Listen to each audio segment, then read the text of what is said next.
So last week I posted a video on how you can be confident speaking to a crowd without feeling nervous, and that video gave me my highest number of views. Yes, I'm a small YouTuber, I know that, but for me getting up to 62 views for the first time on a video I made based off of my experience, I realized that this is what my audience really want to hear from me. They want to know exactly how they can stand in front of a crowd, whether a small crowd or a big crowd, and say whatever they want to say without feeling nervous. So in today's video, I bring you the part 2 of this section, and it is how you can manage stage fright and handle difficult audience. I know that most times during public speaking, we are often afraid because we feel like the audience would not resonate with what we are saying, or they might actually throw a question that might throw you off balance. Asking any question that you might not feel comfortable with, and you will need to reply in order to get maybe your grades or say your thing well. So that's what this video is going to be about: how to manage stage fright and handle difficult clients. So we're going to be breaking it into the two segments. So the first will be how to manage stage fright. First tip you need to know in managing stage fright is that instead of focusing on your anxieties, right? Instead of focusing on your anxiety, remind yourself of the fact that you have something valuable to share, even if you are even saying it shakingly. So long people know what you are giving and they can see the value in what you are giving, they will listen to you. So instead of you focusing on the anxieties, my voice is shaking while doing the public speaking, you should also focus on, oh, what I really have to say is very important. Many people don't have the information on what I have to say, and you can impact many people with that form. So do you know that even when you now start thinking of that means, you now become more confident, more pronounced, in trying to relate your information to others. Now, the second tip on how to manage stage fright is performing exercises, yogas, or meditation before the actual public speaking. People don't know the importance of exercise and even performing small stretches here and there, doing yoga here and there, or even meditation. People don't know the power of what this thing can do, because best believe you might have been practicing your speech, practicing what you say, but then your body might be tired and not willing. It used to happen to me whereby I would have a lot of things to say, but before I now come out to say, I'm already feeling tired about it. The third tip is to get familiar with the location even before the day of your presentation. When it is that you have a presentation to make here, and then you are entering that place for the first time. First of all, the whole ambience of the whole place, you are looking around, trying to know, some things are catching your attention. All those things can even throw you off balance, in the sense that you might forget the first line or the first few lines you want to say in your presentation, and that can just scatter the whole thing. So what you can do, a very unpopular tip, is to get to know the location of the presentation before the actual day. It will help you to familiarize yourself with the whole building, the structures, how the room actually is, where the microphone is placed. So once the day of the presentation comes, you know what to do at the right time, you know where to go to, you're not even looking for the venue. Do you understand? Fourth tip again has to do with the first tip, and it's also to focus on what you have to share. Focus on what you have to share. Do not put your mind basically on how you are sharing the message. Like I used to say in most of my videos, I was never this confident in front of the camera. I was this shy, very, very shy. In fact, I was given a post in my secondary school to be the chapel prefect, even despite being a very core introvert. I know what chapel prefect does. They sing in the assembly ground. You hold the mic and sing and pray and make people to do their religious things. But I was very shy. But do you know, as we were going through that phase of trying to make people follow up in the singing, worship song and stuff like that, I began to find my feet. And I started practicing most tips. I started working on myself, and I had to know that it doesn't just end in school things. I can meet myself anywhere, have a presentation to speak to investors and whatnot, and still have to say my things. So this is how I was able to gather this experience of what I'm sharing with you today. So like I said, in my fourth tip, you really have to focus on what you have to say rather than how you are saying it. Because even the best of us, even the people that feel that they are confident in camera, do you also know that most times they are not really confident, but they have to fake it? During the first few minutes of the presentation, they might have anxieties, and it's normal.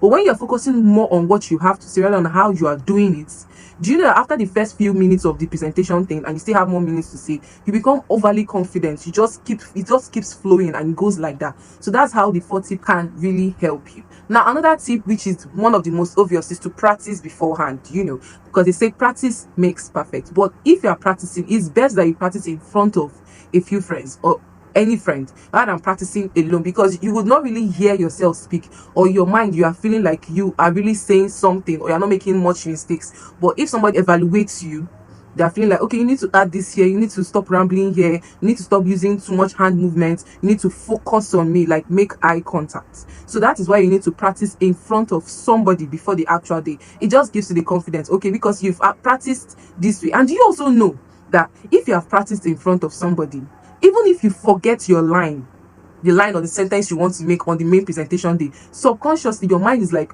you have said this thing over and over and over again to somebody, and maybe the facial expression of the person where you said that thing, or the eye movement or the body posture just reminds you of that exact thing you said while making the practice, and all of a sudden you're already remembering it on the main day. Like, the gap is not so much. Not when you forget something, they're trying to clap for you so that you get your momentum back, and it's taking like forever for you to remember the next thing. It doesn't just flow that way and doesn't make sense. So what you need to do now is to just gather a few friends, even if not even many friends. Gather somebody that you can just be talking to, rehearsing your lines to. I'm not saying this time around that you should cram, because there's no gain in cramming, but what they say is practice make perfect. When you keep repeating something over and over again, you become used to it and it just comes out natural. And the next segment is to handle difficult audience. Have you been to a presentation, or do you have a presentation? Have you ever done a presentation whereby you feel like you've said a lot of things, the crowd is so happy, they're really clapping for you and stuff, and then somebody raises up his hand to ask you a question that you feel is very difficult, and it has just scattered everything about the whole presentation? And maybe the audience said, oh, I need you to expatiate more on another topic that you do not even prepare for, but it has a similar relation with the topic, and you're like, oh, I don't know about it. The whole audience that were even clapping for you just be like, oh, this is just a camouflage, you just came to cram and pour whatever you have. It doesn't make sense. So what you have to do in handling difficult audience is to get similar questions and answer questions that, if you know somebody was making this presentation to you, what are the likely questions you would ask the person to feel very comfortable? Let's say maybe you have a business idea and you're trying to pitch to an investor or a group of investors to see reasons why they should invest in your business, and you have already said so many things, you have given a very most perfect speech. You should also go as far as, even before the interview day, you should go as far as practicing responses to similar questions they may ask you.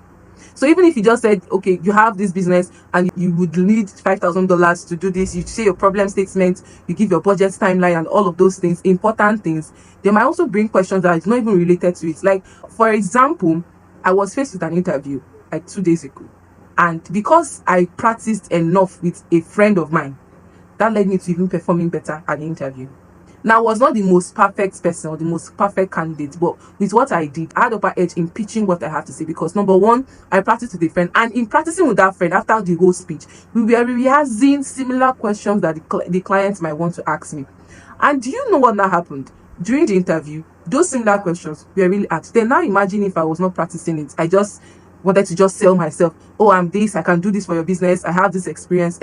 What about other things that the person will ask you? So that is why you need to practice and research similar questions. That's why you have ChatGPT, Meta AI, WhatsApp. Even similar friends that have gone through similar kind of presentations can give you questions. Okay, if I'm the client or I'm your audience and I ask you this, what would be your response? That is exactly what I'm talking about. Now, another tip, to stay flexible. Many people they just have this attention of a kid, like a baby, 8 seconds attention. So immediately you come in, introduce yourself, I'm this, they'll be so attentive to you, but 5 minutes into your presentation, they're either pressing their phone, bending their head, talking, laughing, gisting. What would you do in such a situation?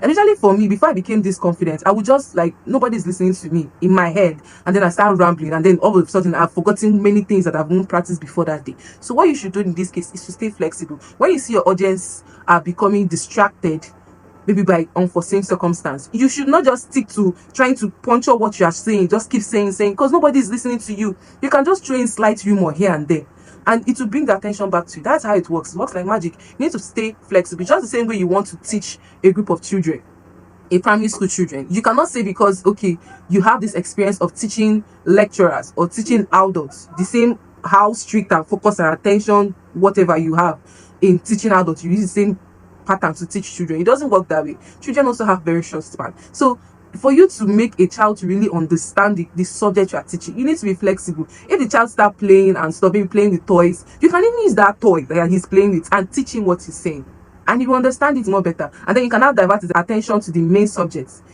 Try to know how, or understand the audience, understand what you are saying, no matter how important the topic might be. A little humor here and there will not hurt. Another tip is maintain eye contact. Throughout this video, you are seeing that I'm maintaining eye contact. I'm not looking up, I'm not looking down, I'm not just rambling and saying stuff, because I want to give you that impression that I am confident in what I am saying. It is based out of experience. It's very hard. Most times it's very hard if you are new to an environment and you just, maybe they tell you to do an impromptu speech and you're not even prepared for the speech. You know, one thing that can even make you stand like you really know what you are saying is maintaining eye contact. It's that easy. They are human beings, they will not eat you up. So what's so scary about that? Even if, do you know that if you are speaking to me right now and you are giving me this eye contact and you are saying rubbish, verbally rubbish, and I know you are saying rubbish, I would listen to you more often than those people that know what they are saying but they're not looking at me in the eye. That's it. That's the confidence shit I'm talking about. So this is how you can handle difficult audience. Maintaining eye contact, giving a good body posture. You cannot be slouching while talking to a crowd of people. You can't. No matter, even if you are the best, you're a dictionary yourself, and you're slouching, you are bent, you're not sitting up, you're not standing the way you should stand. Come on, it just gives us packaging vibes. You're just packaging. And even if at the end they're like, okay, they're clapping for you, what you said was valuable, they can also pick somebody else that was more confident in saying their thing but has lesser thing to offer in terms of information, and pick the person to be the winner of the whole interview and the presentation. So that's what I'm talking about. This is how you can manage and handle difficult audience and also manage stage fright. Stage fright is common. Like I said before, it's even the best of us even experience stage fright, but it's how you can manage it. So I bet you that when you practice these tips, you can be 40% better than the rest of the 60% and make your presentation to come out even more better. So for the next video I'll be uploading, watch out for the next video. In the next video, I'll be telling you some critical tips that you need to know if you want to pass any interview. How to stay super confident, how to put your thoughts together during an interview. I bet you don't want to miss this. Please subscribe to my YouTube channel. Leave a thought in the comment section. I know you have other vital information that you want to share along other people. Please feel free. Leave your thoughts in the comment section. Subscribe if you're not yet subscribed. Share to your friends, share to your family, share to anybody that needs this kind of video. And I'll see you in my next video. Bye.